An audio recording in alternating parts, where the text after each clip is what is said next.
في السمك ده، هو ما باكلش غير سمك والله. ممكن اسالك سؤال محرج شويه؟ بكام كيلو يعني ولا ايه؟ بكام كيلو؟ محرج. لا مش بكام كيلو. هو الناس ليه دايما بتتساءل ايه اللي ما بين ابو تريكه وجوزيه ما بقتش العلاقه قويه زي الاول؟ ممكن تجاوبني على السؤال ده؟ ده بص، ده موضوع انا اتفاجئت بيه، شأن كل الناس. اما لقيت الكلام بيتكتب ان في توتر وفي حاجات من الحاجات دي، انا استغربت جدا، لان انا كنت موجود بالسنين وكنت قاعد مع الناس دي وشايف كل حاجه وشايف التعاملات وشايف الراجل ازاي كان في ظهر ابو تريكه على الحلوه وعلى المره، وشايف ابو تريكه ازاي ياما عمل للنادي وياما على من اسهم الراجل، ودي حقيقه يعني. كانوا الاثنين ماشيين في سكه، ده بيحلي ده وده بيحلي ده. فانا استغربت جدا اما سمعت الموضوع دوت. انا حاولت اعمل حاجه من ناحيتي،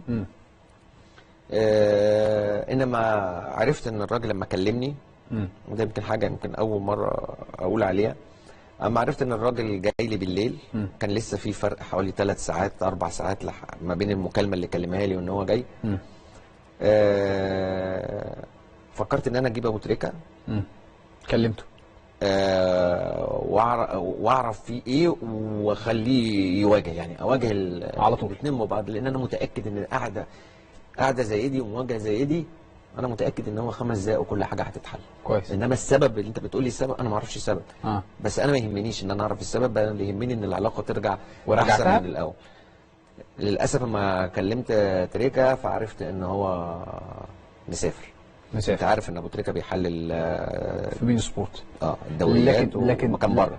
سالته حتى انت جاي امتى؟ قال لي تقريبا ممكن اجي على تاني يوم. لكن ما قلتلوش انت بتكلمه ليه؟ ما كلمتوش في حاجه. على قديم وانت برضه ما كلمتوش في حاجه.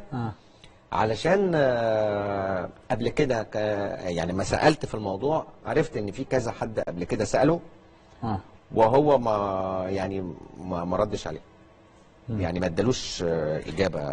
يعني انا ما رضيتش اساله، انا كنت بقول لك كنت عايزها تبقى مواجهه، لان انا بصراحه لا، انا زعلان جدا، وانا شايف ان ما يصحش ان بعد كل اللي اتعمل ده، سواء اللي عمل ابو تريكه او مستر مانويل، ما يصحش ابدا ان العلاقه تبقى كده، بغض النظر عن السبب، بغض النظر ايه اللي حصل. ولكن انا مش عارف، والله ما اعرف، اصلا عندي فضول بصراحه اعرف، والله ما اعرف. انا بحلف بالله. خلاص انا مصدقك والله. يعني انا ما اعرفش، انا اتفاجئت ان فعلا الدنيا. وبعدين خد بالك بقى في حته كمان، اصل انت النقطه اللي انت بتقولها دي في حته، لا في حته معلش يا ابراهيم مهمه جدا. اتفضل.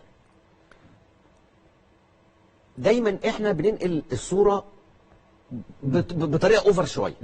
يعني مثلا الراجل جه في الزياره الاخيره، والمفروض على كلامه ان الدنيا خربانه من قبل كده والعلاقات متوتره من قبل كده.